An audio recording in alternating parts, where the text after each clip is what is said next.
is a Bramble Jam podcast.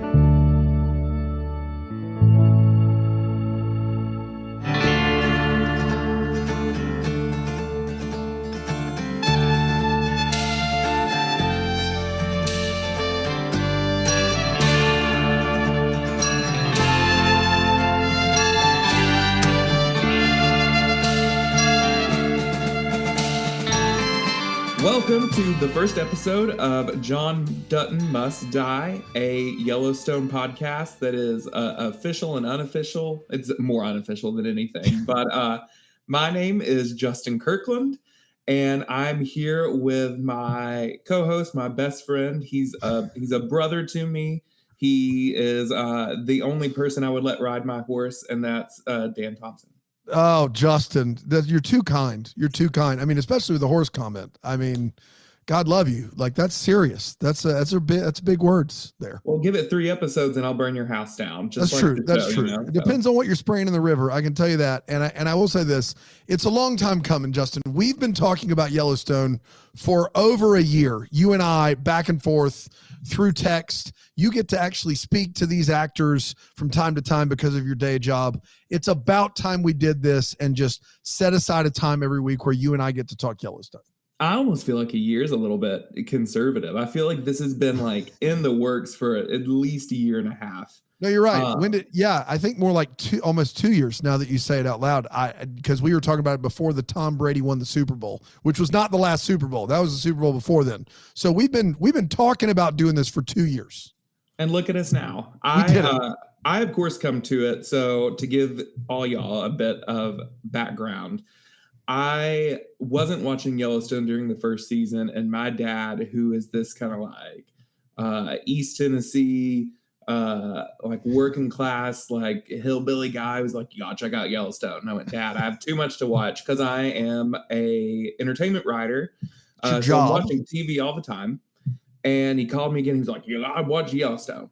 And I went, "Dad, I don't have time." He said, "You gotta watch Yellowstone." I said, "If I watch it, will you quit calling?" And I've been hooked ever since. I'm an evangelist for Beth Dutton, and I've gotten the pleasure of speaking with a whole bunch of the cast, been covering it, but that's all very professional. I wanted to be in a place where I can just kind of like talk about my opinions and talk about it the way we would over a drink or a coffee or, you know, whatever. A martini if you're Beth Dutton. Yeah. Yeah, seriously. And then I throw that whiskey glass at the wall and watch it smash. That's right. Yeah. After your 6th or 7th one, all bets are off. You never told me how you found the show. We just started talking about it. Justin, and never had origins. It starts as every good story does with a trip to the podiatrist, if you can believe it. Sure. I am from the great state of South Carolina. And I'm a good old Southern boy at heart, even though my mom was an English teacher. And I had never heard of Yellowstone, like legitimately had never heard of it. And I think it was in season 2. And I had this thing on the bottom of my foot, and I thought it was a wart. It wasn't a wart because I got it frozen off and it came right back. And it turned out it was a congested sweat gland, which is more information than anyone needs. But basically I had to like clean it out and then like sanitize it. Long story short, I met the podiatrist, and the woman who's taking my stats, blood pressure and everything, cannot stop talking about Yellowstone. Like completely unsolicited. I don't know what vibe I gave her that I needed to hear about Yellowstone, but she was like, "Can't wait to get home tonight to watch Yellowstone." And I'm like, "Oh, is it like a documentary about the park?" And she's like, "No, it's got Kevin Costner in it, and it's a TV show." I thought she was making it up. And so I went home. I saw what it was. I was like, I'm here for Kevin Costner giving any speech in a cowboy hat. That is just my first rule, is if he's Wyatt Earp, if it's whatever it is, I'm here for it. He can just, you know, gravelly tell me about the land and how he should keep it. And so I decided to check it out and just immediately was on board. I also am a big Taylor Sheridan fan. Loved Hell or High Water, loved Wind River. He wrote Sicario, which I loved. So I was like, the guy that did those movies is going to do a Western modern day with Kevin Costner. Stop selling. I was in before I watched a single second of the show, and I was hooked from scene one. So I'm here, unabashedly love the show. And am excited to dive in every week and talk about like the soapy political mess that we've gotten ourselves into in season 5. Do you know why I think we're a really good duo for this? We both grew up in the South, but neither of us are actual cowboys. Well, I'm a cowboy. Look, I got a hat on the wall. I got my one flannel out here, so I'm good, right? So the actor, besides of course Kevin Costner, that I knew really well going in was Wendy Moniz, who plays now senator from Montana. Yeah, the governor. She played Dinah on Guiding Light, which was my mama's favorite soap opera, and her stories. And I would watch it every day after elementary school with her. And she used to save half of her biscuit and gravy so that I would have something to eat so I wasn't talking during her stories. I mean, God bless her, Mama. I mean, my grandma would either call it stories or her program. Sometimes she'd say my program, which would be the other way to say it. And it was Days of Our Lives was hers. So I didn't get to see the governor, now senator from Montana, unfortunately. I feel like we're letting people down. If you guys want to hear more about our mamas, you can tune into our podcast, My Mama and Me. Yeah, and I was going to say My Mama Must Die would have been a terrible name for that show. So yours was better. Yours is a better name. We'll pivot hard toward Yellowstone. Since it's our first episode, I wanted to give you guys an idea of what you can expect as we go over these episodes each week. We're going to do a review where I have sat down. I wish I could say that this just like come out of my head, but I sat down and stream of consciousness it. Yes. So it sounds as close to crazy as possible, but still being comprehensible. Then we're going to go over some of our favorite parts of the episode, some of the things that stood out to us, and perhaps some of the little nuggets that are callbacks to other seasons or other series, because the Sheridan verse is expansive now. And then because we care about human life here first and foremost, we will end each week with an in memoriam. You might think, that's a little dark. But life is dark. Life is difficult. And it's better than my initial idea, which was me singing the theme song to you guys at the end each week, which is like, If you made up lyrics, I'd be in for the theme song bit, because that would be an in memoriam of its own. It's been too long since we've seen each other in person, but I do have a fully like choreographed dance. Oh man! But we'll save it for a different time. Save it for our first live show, Justin. All right. So to kick things off, let me give you guys a rundown of what happened in episode 1 of season 5 of Yellowstone. When we left off last season, John had announced he was going to run for governor. Beth had gone too far in almost every aspect of her life, including showing up in a slinky conjugal dress, kidnapping a priest, and forcing him to marry her and Rip. But the real twist is when Beth forced Jamie to kill his biological father, then photographed him disposing of the body. Yikes. Casey went on a spiritual journey where he said he saw, quote, the end of him and Monica right around the time where Monica told him she was pregnant. Double yikes. But in the premiere, we jumped forward about 7-8 months. Is that what you'd say, Dan? Yeah, she's given birth, so almost 9. Yeah. John has won the governorship despite clearly hating politics and the idea of holding office or wearing a suit. Beth is glued to his side, crying tears of joy, and Jamie is glued to hers, crying tears of fear because he killed his father, and also he looks like that eagle from the Muppets. He does. Color that guy blue, it's over. You're right. Perfect.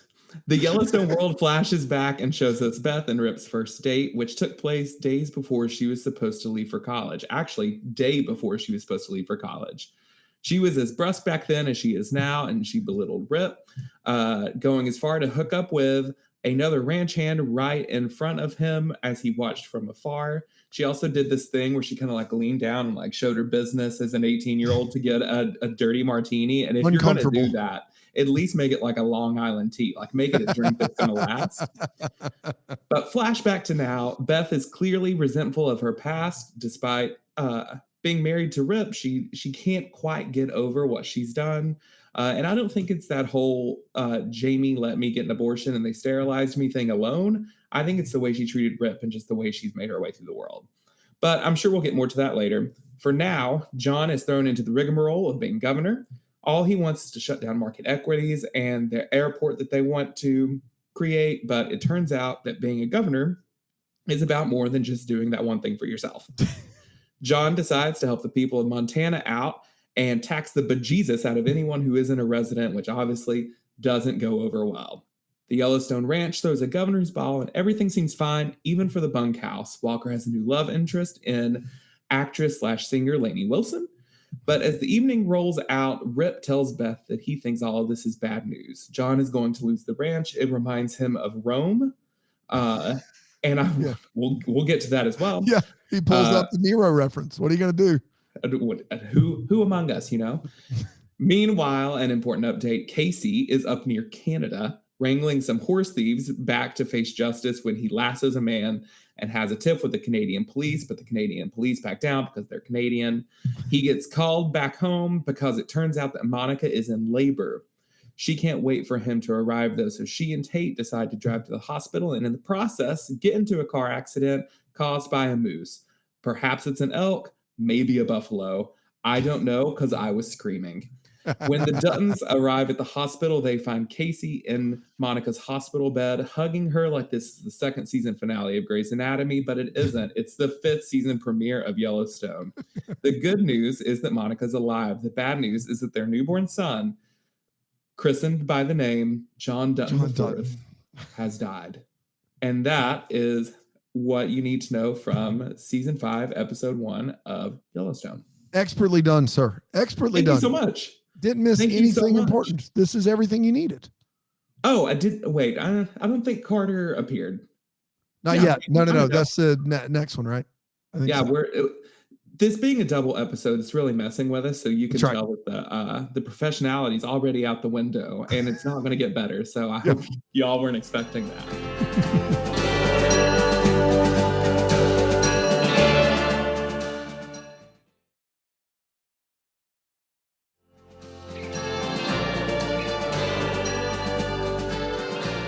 Dan, I want to, kick it over to you first. What was the thing that jumped out to you as like, oh crap, we got to discuss this?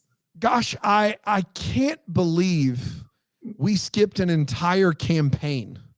Like I was just under the assumption that we were going to get a lot of shady doings with Beth and John and winning this election. And it's like, we just jumped to the fact that he's won it, which unless they time jump 4 more years, we're going to get a lot of like political John Dutton this season, which, can I say this? I'm very much here for. It's a different and it's a logical next step for, I got to keep my land at all costs. It's a logical next step for that. That's where the show is. And so that was surprising. That stood out to me first and foremost. And then the end of the episode felt like it came out of just nowhere. Like the baby and the wreck, all of that escalated very, very quickly, as it does in Yellowstone. And so the bookends of this episode are really what stood out to me from a standpoint of going, oh, wow, we jumped ahead 8 or 9 months, which is very unlike Yellowstone. I mean, in between season 3 and 4, it was 10 seconds because we pick up right after that shooting happens. So that was a surprise to me. But I like it. It's a bold move, and I like seeing what John Dutton has to do as governor versus having him campaign for a season. So that was my big takeaway from episode 1. What about you? I'll be frank with you. I found it particularly refreshing that we skipped the campaign because in the world that we live in, I would love to skip campaigns. And so, I mean, I got there and I was like, okay, yeah, we got a winner. We're just going to move forward. For me, I don't know how much overlap we have here, but the way that I met Dan is that, I of course guested on Deck the Hallmark podcast, which covers Christmas movies on Hallmark. Mm-hmm. But then I also hosted My Year with Dolly, which went over all of Dolly Parton's career, 1 week at a time, 1 year at a time. And during the Beth and Rip young person date, the flashback, Dolly Parton's Mule Skinner Blues playing in the background. I thought that's what it was.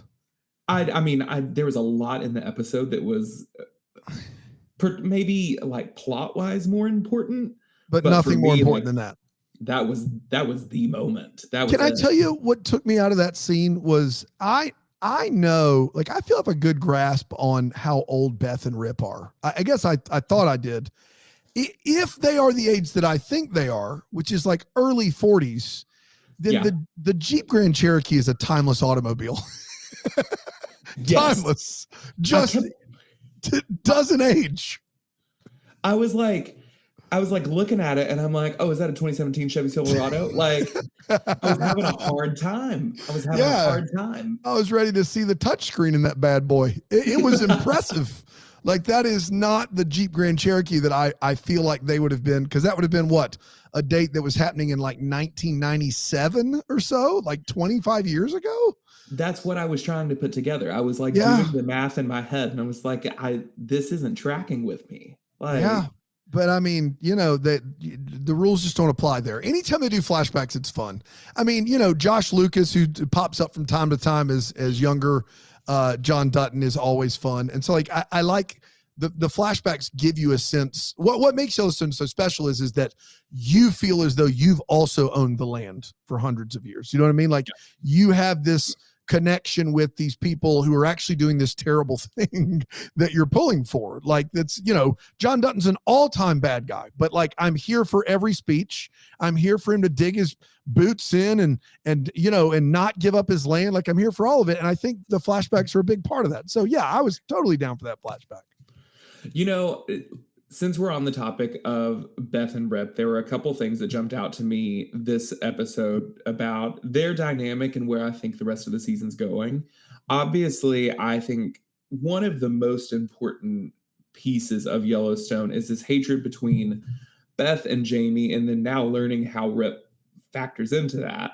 And if you guys are just hopping in on season 5, I think it was season 3, it was revealed that Beth had an abortion. She was a teenager who got pregnant, and Jamie took her to a Planned Parenthood, but they would have to document down that she had the abortion. So they redirected her to this other clinic that is for Native American women.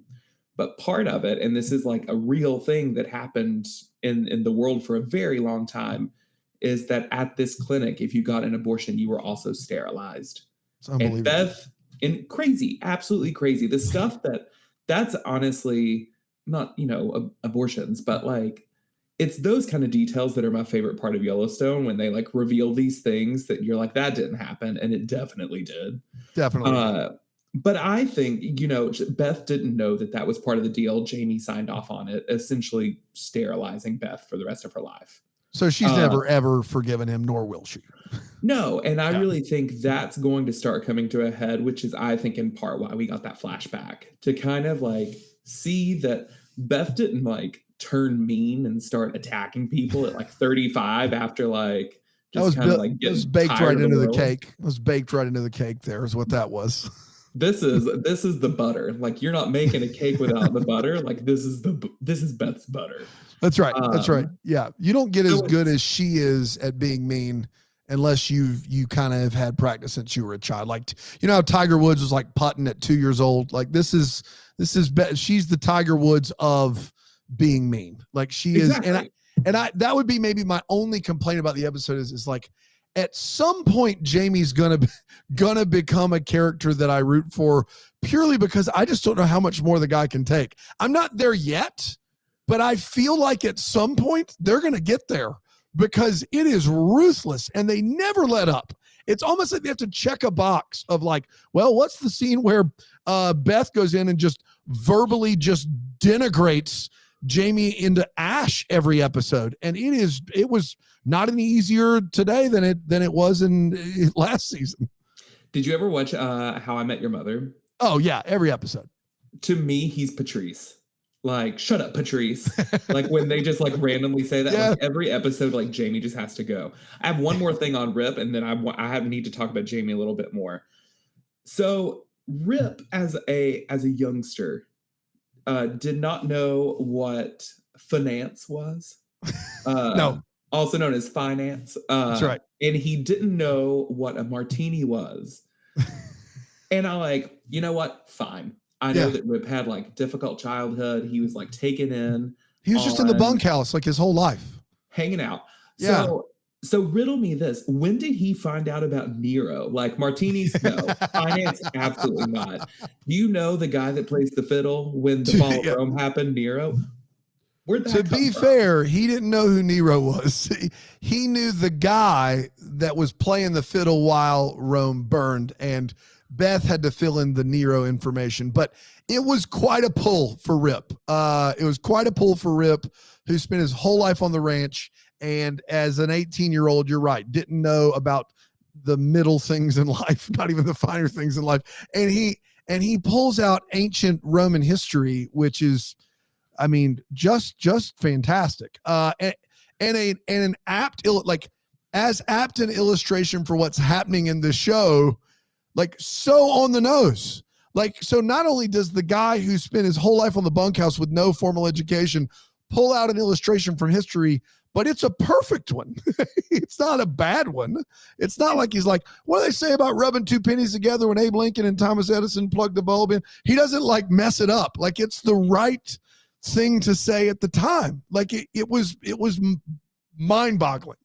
It was a perfect metaphor. However, I struggle a little bit. I'm not calling Rip stupid. I'm just saying it's not on brand. Like you're not going to hear me consistently referring to like the Ottoman Empire on this podcast. So like, what say you? Where did that come from? Talk to me about like how like I don't know. Like I was gonna make some reference to the band Alabama, but it didn't happen. So here we are. I got to delete a page of Turk's tidbits that I was going to throw in for later. So that's on me. Just give me 1 second. I'll clear out all the Ottoman Turk stuff and we'll move on. It's okay. We can edit it out in post. I couldn't believe Rip is a guy that has a ton of street smarts. Like that's his whole thing. Like he's loyal to a fault. He cares about the Dutton Ranch more than the Duttons themselves. He should own it one day. He loves Beth Dutton unconditionally. It doesn't matter what she does or where she goes or who she's with. He loves her. And he's not stupid. You're right. But it is, he's not winning Jeopardy anytime soon. Do you know what I mean? Like no one would bet on Rip in Jeopardy. And so for him to pull that out was something. It was a move. It was a move by him. There's no doubt about it. Never underestimate Rip. Never. We were talking about Jamie, and he's involved in one of probably my favorite moment from the episode. And we're going to keep, the language not on par with Yellowstone. That's right. Yeah. But my favorite part is when they're in the car after John's swearing in, which was also really odd because he had this moment where I was like, is he well? Is he going? Because he just stopped. He just kind of stared at the judge, and I was like, what's he thinking about? Like, does he not want to do this? Is he like averse to politics? Is he figuring out what he's going to get from Zaxby's later? Because that's what I would be doing. Yeah, no kidding. I had it for dinner tonight, Justin. So I'm just shut up. No, you didn't. I did. Sure did. Oh God. I'm so jealous. I'm completely off track now. Extra Zax sauce. Gotta have it. You got to. Yeah. But in this car, Beth pulls out a bottle of whiskey and she goes, "Daddy, can I pour you a whiskey?" And he was like, "Yes, darling."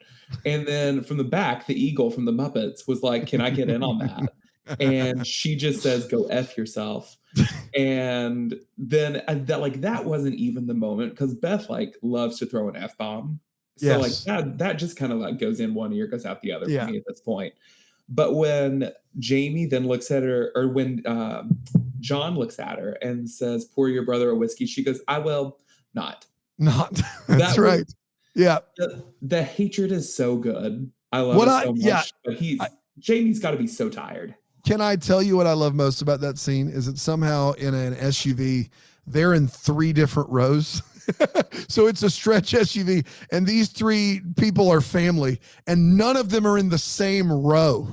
Like there's so much room, but John's up here, Beth's in the middle, Jamie's in the back, and it's this perfect like hierarchy of character importance and character need, and like Beth like making sure she's like this buffer between Dad and Jamie. Like all of it is the show, and it's just this little thing that they do to make the conversation better. They could easily have all been in the back seat, or Beth and Jamie could be on the same. No. This is perfect. It's like, I'm not going to do this. Even if my dad tells me, Dad's going to have to force my hand. It was just this, like, if you wanted to draw a diagram of kind of how the show works with those three, it would be like they're in separate rows of an SUV. So like, I loved every second of that. And Jamie's going to snap. He's going to snap or lose his mind or something. But I also, and this is a little bit more serious, but John Dutton in that scene, is it that scene that they're in the car and he's like, everything we do as I do as a governor, the most important thing I do isn't for this state. It's to keep this land. Like it's to keep the Dutton Ranch. He is like, look, if you're listening to the pod and you're a big Yellowstone fan like we are, I hope you don't come in and get mad when I tell you that John Dutton is a monster. I love, like, it's like Walter White. Or the people on Succession. Like, I love to pull for them, even though they're terrible people. Like, think about what John Dutton is actually fighting for. And he dresses it up with like, we're trying not to pollute this state. But what he's really fighting for is to keep his power, like all of it. And to be the governor and then to just say in his raspy voice, like, this is not about what's best for the state. This is about keeping the Dutton Ranch in Dutton family name. That is like Walter White, I'm the one who knocks. Like that is like a moment where you're like, he is not even trying. He's saying the quiet part out loud. Like, yes, I'm governor of the state. Yes, I'm going to say this is what's best for Montana, but that is not the top of the list. It isn't what's best for Montana. It's what's best for me. And what's best for me is to keep my land. That is, you're seeing like a turn there that I don't think they've gone to yet. Like they're clicking him up a few notches, and that makes me happy. So like that was my big takeaway from that scene, even though Jamie's in the back scene was really, really fun. My therapist has told me to quit extending empathy to everyone. And that's a big reason for my exhaustion, but I'm going to do it. I'm going to push back on you, and I'm going to justify John Dutton. I love it. Please. Because I don't think it's crazy. I just think that he has lived in this world. I don't know if this stood out to you, but the scene where he's about to, I believe, have like brunch with his staff for the first time, and when Wendy Moniz, aka Dinah from Guiding Light, walks in and he goes, "Y'all talk about how there's hunger problems. This could feed everybody." And like the first thing that came into my mind was like, well, let's not play working man's hero here, John. Like, you've got more money than God. Like, right. You could also probably feed all of Montana. Yes. But like, you're not. And I just think he is so blind to like his existence and like how he lives in this world. And like something that is like haunting me from 1883 for like the super fans that have watched that as well. In the spoiler alert also, if you haven't. So it's all about kind of how the Duttons end up in Montana and settling where they do, and to keep from giving any more away than need be. When they get to this point, they're in a really desperate position to settle somewhere. So they come across this land in Montana, and this Indian chief tells them, "You can settle here, but in 7 generations, we will be taking the land back." 7 generations. Buckle and that's up. Like clearly the telephone game didn't work so well, because it seems like John has completely forgotten about this. For those who don't have the family tree painted on their wall like I do. Yeah, it's in front of you. Like we can't see it, but you can see it. Yeah. Yes. Right. So John is 5, Casey is 6, and Tate is 7. Correct. So the baby's happened. Like the omen is here, but John has seemed to have completely forgotten about all of this, and he has gotten to this place where it's just like it's my land or bust, which is how ultimately we came up with the title of this podcast, John Dutton Must Die, because That's John right. Dutton is gonna have to die At some point. Because, I mean, can you see this man like sitting down with Wendy Moniz, aka Dinah from Guiding Light, and her talking sense into him, and him being like, "Oh yeah, of course, I'll give the land back. Yeah, like, I'll sell the land. End well. Done and done. No. Like, there's no world where this show has any integrity if by the end of it, John Dutton doesn't die. Like, he has, like, that's the crux of the whole show. Like, it has That's the story, Morning Glory. Yeah, exactly. I can't imagine a world, and I love like I don't want to watch a Yellowstone without Kevin Costner, but I think that's the beauty of what they've done here is that they've crafted a guy who, yeah, he's like Gollum in the Ring. Like, he doesn't, I think his life has now become this thing where it's a perpetual cycle. He's like a hamster on a wheel of just trying to keep the thing that he has and losing kind of his bearings on what that means outside of himself and his ranch and his land. And even to the extent that it hurts his family from time to time. So it's a fascinating portrayal of a man getting older and clinging tighter and tighter to the thing that he thinks is his savior and his saving grace. And that very few people can pull that off in a Western. And so Lord knows we're all glad we got Kevin Costner, because it could have gone wrong in a hurry if they didn't have him. And he's crushing it right now. He just is. Knowing good and well, if I lean all the way into this, it would completely derail the episode, and people would be like, I liked the content, but I don't know if I can listen to 2 hours every week. I've been watching, do you watch The Crown? Yeah, but I've not started 5 yet because I've been like doing some Yellowstone stuff. The Crown feels like Yellowstone to me. Oh, wow. You've got the same kind of situation, because the queen is holding on to this institution that she is so certain like needs to be there and needs to function in a certain type of way.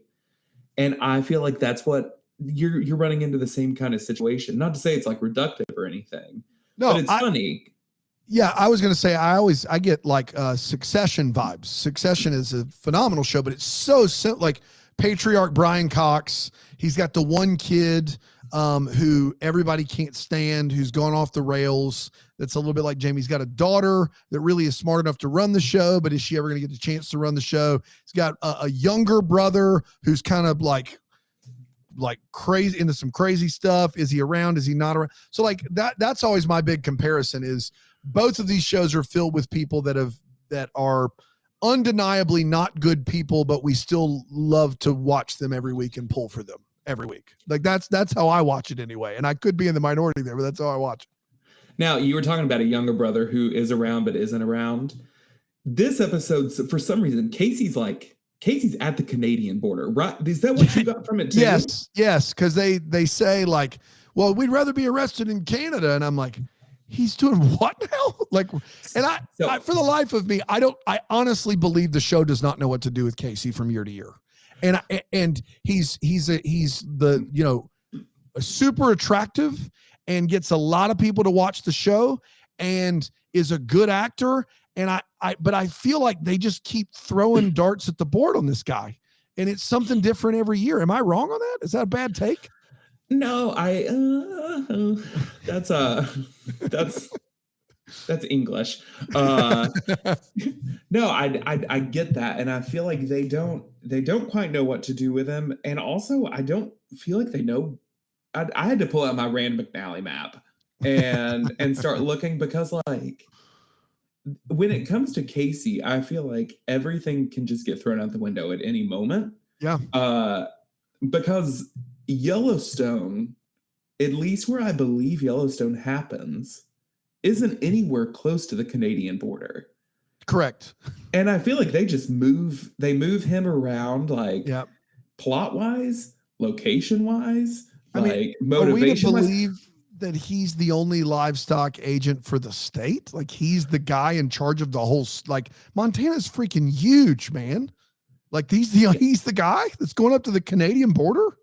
And also at the end of last season, we left him in this like very vulnerable place. I actually thought it was one of the more interesting. Anytime they bring the Native American tribes in. I think it's fascinating because you get into this extra layer of Yellowstone and Westerns that I feel like you don't see a lot told from that perspective.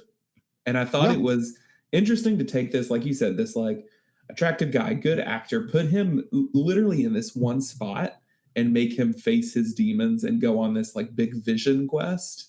And then this season they were like, kind of happened. And you're like, that was and fun. Let's move on along. Monica's at home, and like 9 months ago, he was like, I saw the end of us. And she's like, I'm pregnant. And it's like, we never went back. So Casey's up in Canada doing his thing. Can you imagine lassoing a man, by the way? He was just like, pop, pop. Got it. And it looked for all intents and purposes as though he did that. Like it looked like when they filmed it that he actually did it.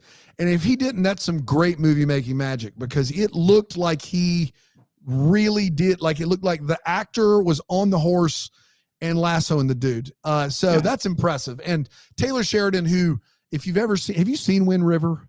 Yes. Oh my gosh. He does a great job dealing with Native American relations anyway, in general. Like it's something I think, he's from Texas and he has some of that background, and he does a great job, but I feel like he does a great job with this stuff too. And it could have easily been a situation where you just kind of see the rope or whatever, but it's an impressive feat. I can't imagine trying to ride a horse and lassoing anything. Well, one of the fun tidbits of like talking with some of the cast is they all have to go to cowboy camp. So great. Like when you show up on the show, they like throw you on a horse, you wake up early, like you learn to ride, you learn to rope, you learn to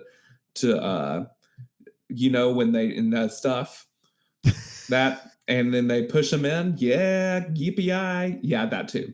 They learn how to do all of it. Stuff that I can't even imagine trying. So I wouldn't be surprised if maybe there is a chance that he actually roped that guy. There's no way Kevin Costner went to cowboy camp. There's no way. Like Kevin Costner's low key a cowboy anyway. It's fine. Yes. Yeah. I mean, between Wyatt Earp and Dances with Wolves and everything else, like I guarantee you, if anybody suggested it, he'd been like, what are you talking about? No, I'm good. I've been a cowboy my whole life. You leave me be. You're like, cowboy camp. I'm the titular role. That's right. I am that cowboy. That's right. But we're doing the same thing to Casey that Yellowstone does to Casey, which is forget about him. John Dutton's cool, isn't he? Kevin Costner could just be any kind of cowboy he wants to be. In this 5-paragraph essay. No, Casey's up in Canada. He gets the call. He calls Monica to tell her that he's going to be late making his way back across the state. And Monica's like, no big deal. I'm going to Billings anyway. I'm 9 months pregnant and I'm going to have this baby. And he's like, what? Can you hold on to it? Because Casey has no grasp of how apparently, babies work. The baby female body relation works. And she's like, no, that's not cut nice.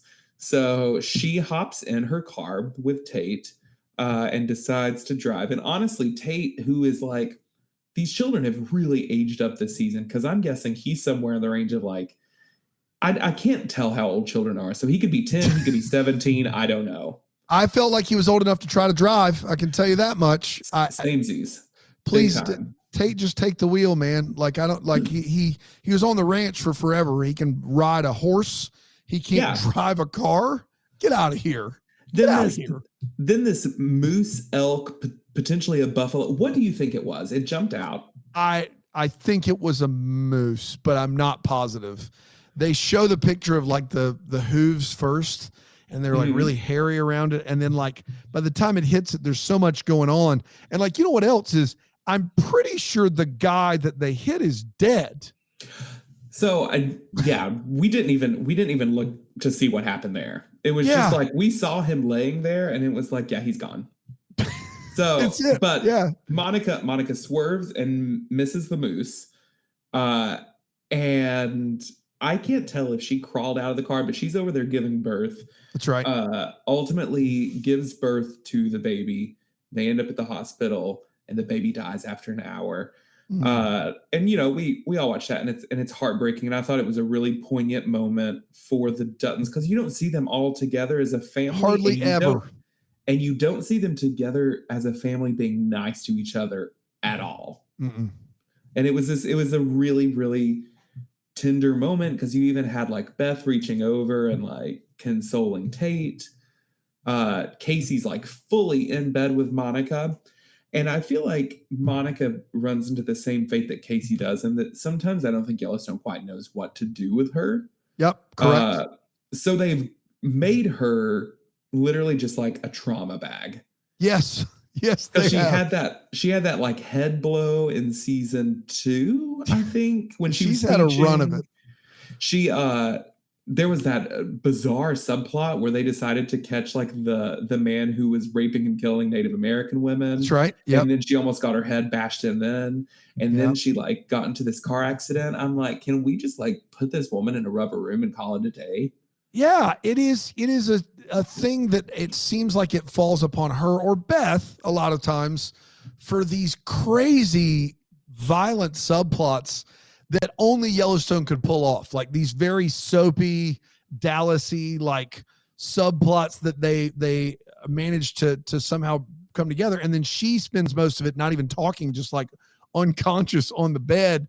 And I also feel like, to once again make this about Kevin Costner, he does this thing in this scene where he's talking to Tate, where Tate tells him the boy's alive for an hour and they named him John Dutton. And Costner does this thing that it's uncanny, where he receives the information. It hits him emotionally in his core. He looks like he's going to break down and cry. And then he realizes, I'm John effing Dutton. I got to keep it together for the Dutton family. And so he just sucks those tears back in his eyes, and like that cowboy hat just right into his head. And he's just like, nope, not going to do it. And like clenches his jaw and then goes and consoles everyone else. And it brings it back down. It's like, wait a minute, pregnant 9 months, driving, wrecked. There's a moose elk thing, and that they named it John the Fourth. And then all of a sudden, Kevin Costner does this one thing, and it's like, oh man, that was great. It like it just brings it back immediately. It's unbelievable. He's just like world class when it comes to it, and absolutely. I think that. I mean, I love the show. I love the writing, but I think at the end of the day, it's the performances that make the performances and the way it's shot. Because I'd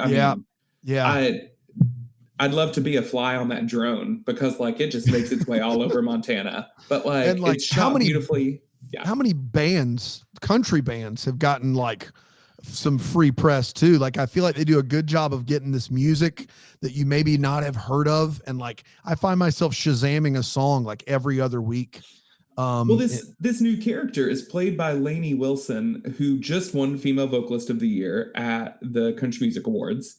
Wow. And New Artist of the Year. And this role was created by Taylor Sheridan specifically for her. Like it's very cool the way that they incorporate these people into the cast. Yeah. Ryan Bingham, who plays Walker, is a singer-songwriter who's had like several of his songs featured on the show. It's cool. It's its own little microcosm, I feel like. Yeah, for sure. He's creating something, and it's amazing that he can just continue to expand, and it all still feels like it's part of the same universe, and it's just this one dude up there pulling all the strings. It's impressive. Now, as we make our way to the end of this first episode, which I feel like has gone well, this hasn't been nearly as chaotic. Fun. No, as I thought it was going to be. Yeah, I'm happy to do this every week, Justin. This is fantastic. Absolutely. I'll meet you right here. I'll bring the bourbon, and again, throw the glass at the wall when I'm done. It's going to be expensive when it comes to glasses, but I'm willing to do it. That's fine. I don't know what kind of lease you got on that apartment either. Like, I don't know. I would read some contracts over just in case. We had a leak for a really long time. My landlord's really lenient now because we were patient. So I think we're good. Good. Great. So when we were talking about putting together this podcast, initially we wanted to do something at the end called the body count. That's right. And then I came up with the idea that we should change it to in memoriam. And I'm grateful that we did, because Yellowstone went so far as to kill a baby That's there. Right. They sure did. That was a fully baked one. That was a move. That was a move there. That's pulling a whole loaf of sourdough out of the oven dropping it and the dog coming and like grabbing it and running away. You're like, oh wow, that's bad. Like we got all the way to the end. So this week's In Memoriam highlights John Dutton IV and at the risk of sounding disrespectful, a moose. And maybe that guy that was driving, but honestly, I'm going to take him off. I think that every death matters, but if you cause an accident because you're reaching over and trying to get a bag of beef jerky, I thought it was beef jerky. If it was beef jerky, that makes me even more mad. I think because he did a little rip thing, like on the bag of beef jerky, that little rip on top, and then you got the reseal. I feel like he did the rip and then went in for the beef jerky. And that makes me feel that truck was probably 30 or 40 years. It's an old F-150, old probably an 80s F-150 bag of beef jerky. That would have convinced me of the time frame of Beth and Rip's date. That's right. Yeah, exactly. That's the truck I should have seen. Yeah. Yes, exactly. But this guy in that truck in 2022 eating beef jerky while driving, he's probably fine.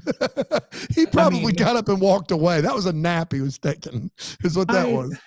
The beef jerky part of it, the beef jerky of it all really ticks me off because there's two kinds of good beef jerky. Homemade deer jerky that you make in a dehydrator or Slim Jims. But like, don't come at me with that Oberto BS, which is exactly what he was eating. I'm fine. Anyways, the moose is dead. That man doesn't exist to me either way. And we lost John Dutton IV, which I think puts a really kind of twisted spin on the title of this podcast. We can't.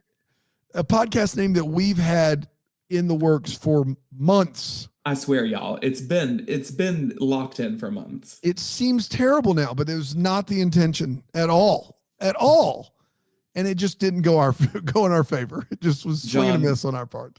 John Dutton must die. And in some ways, John Dutton did die. That's right. But I think the way that I would like to end each episode is an ongoing bet. You can wager what you want. I'll start with $500. Can you match me? The question. I guess I have to give you the question before you bet. Yeah, I quit. We'll keep a running tally. Next episode, will John Dutton die? Oh, yeah. I will take the $500 bet and say, if you're betting that he will, then I will gladly take the bet and say, John Dutton will not die in episode 2 of any season of Yellowstone. You know what? I'll take the bet, and I feel like he's going to die in episode 2. And wow. We'll keep a running ledger. We'll see if it evens out. That's right. Yeah, it'll be close. We'll go back and forth. You never know what could happen. But this was fun, Justin. Can we do it again next week, please? Absolutely not. No? I don't know. Maybe. Yeah, let's do it. Let's do it again. Can I tell you what I'm going to do? See how it shakes out. Can I tell you what I do just from a superstition standpoint, if it's okay with you? I'm going to wear the exact same thing. Is that cool? I'm going to wear the exact same thing for next week's episode, just because I feel like we're in a rhythm and I don't want to mess that up, I'll match you. I'll do the same thing. This sweatshirt, next episode, and I'll talk with you then. Perfect. Sounds good, man. Looking forward to it. Guys, this is John Dutton Must Die, a Yellowstone podcast. Thank you so much for joining us. Pour yourself a glass of bourbon. Don't take a single sip. Throw it at the wall. And we'll see you next episode. I'm Justin Kirkland. I'm Daniel Thompson. And howdy or yippee-yi. We'll figure out the ending. Yippee-ki-yay. John Dutton must die.